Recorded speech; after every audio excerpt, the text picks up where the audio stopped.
Well, hello YouTube. Just wanted to show you some things I got in bloom right now. And this is RLC Chomthong Fancy Fireball. In case you want to see the tag, here it is. And I think the other one actually does have the clonal name of Fireball. She just opened for me, and oh my gosh, this is the biggest Cattleya bloom of my whole collection. It's huge. Here's my hand for perspective. It is enormous, and so far it looks like it's a summer bloomer. I don't have much hope it's going to be more than a summer bloomer, really, because it seems like a lot of my big floofy Cattleyas, they only bloom like once a year, which is a little disappointing, but you know, the wait is worth it once you see something that's just massive like this and hopefully fragrant. And this has only been open a day, so the fragrance isn't there yet. I'll probably make another update later on, kind of letting you know what it smells like. But for now, it smells a little on the musky side, so not really. I don't really know if it's going to get better than that or not. Anyway.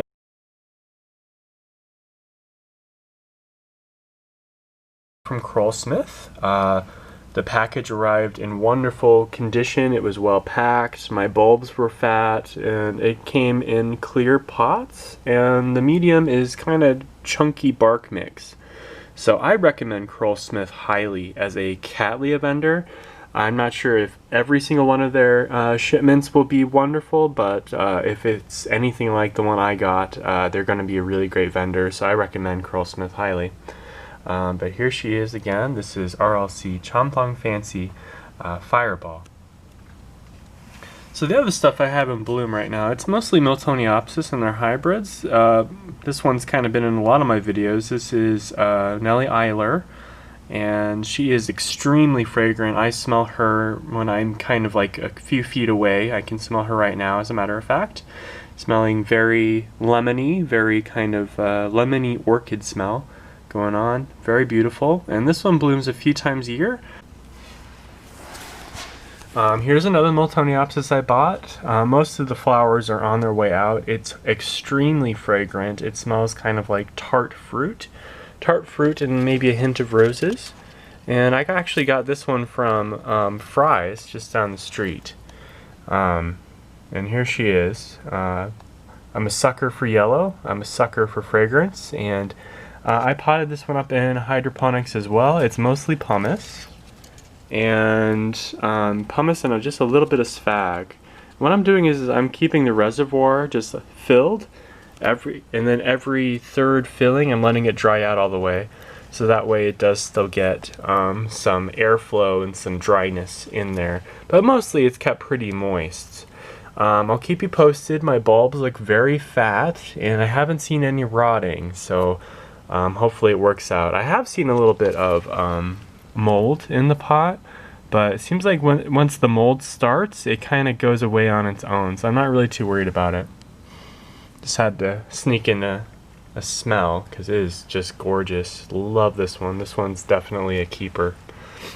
The last thing I have in bloom right now is the Rincovola Jiminy Cricket.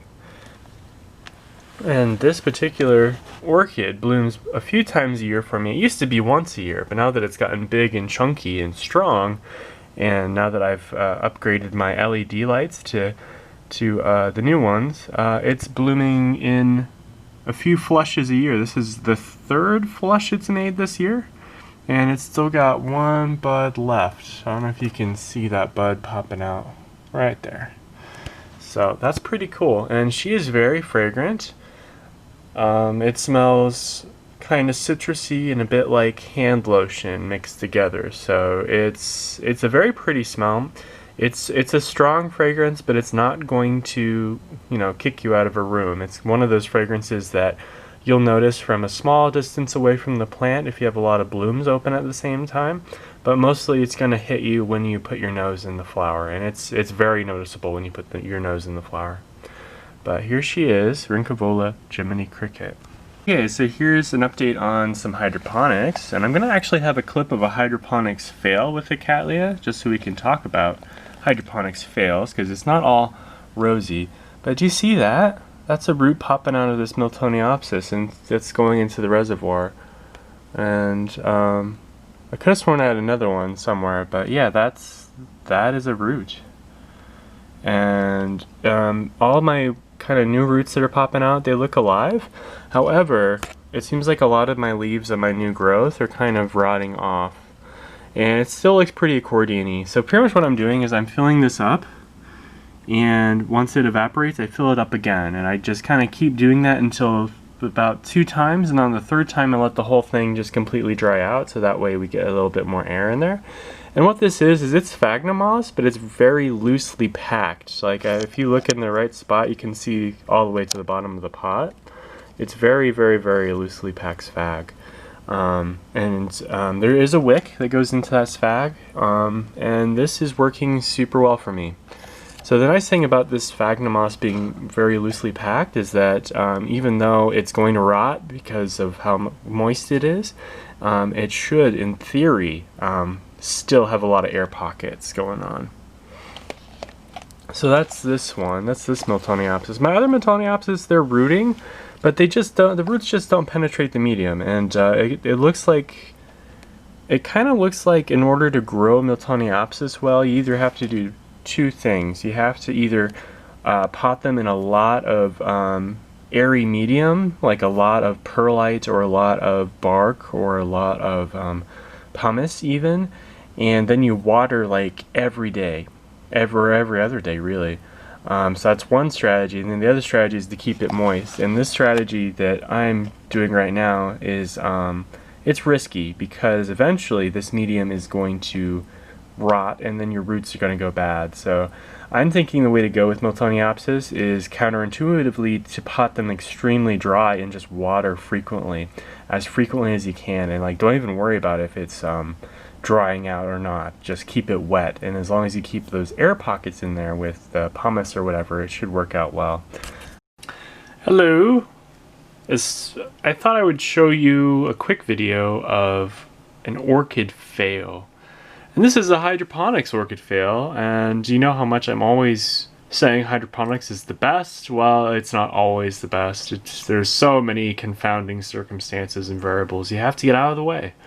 And in this case, my confounding circumstance is that I had a perfectly healthy orchid. I put it in hydroponics, and I did not give the plant enough access to water, so the roots kind of died. I do have some good roots, but I mean, if we just look at the pseudobulbs, they look really pathetic. My leaves are wrinkled. It's a shame because this is a very, I'm not going to say it's super rare, but it's not very common either. This is Lalocatlia Laura Bush First Lady. And even though I like the hybrid, I like Cattleya walkeriana hybrids in particular. They're easy to bloom, they smell great. I like the white and purple and yellow contrast that this one has, but you know what? When it comes down to it, I just don't have the patience to get this to recover. It seems to be fairly vigorously growing, but even the new roots that are popping out, they're too dry. Like I don't know if you can see this, but this brand new healthy root has wrinkles in it, and I think it's on the road. It's on a very bad path, and I waited too long to do anything about it. So yeah, I'm not holding on to this one. The orchid serial killer hard at work. I will be murdering this one today, and I'm sure you saw my haul video. Yeah, I had a haul, and I got perfectly healthy plants that don't have a spot to go, so this will be replaced, and I like that one just as much. So with that said, I wish you happy gardening, and hopefully if you follow my advice and my tutorials, you don't end up with something like this, because this is a horrible disaster. Horrible, absolutely terrible. So have a good one. Bye-bye.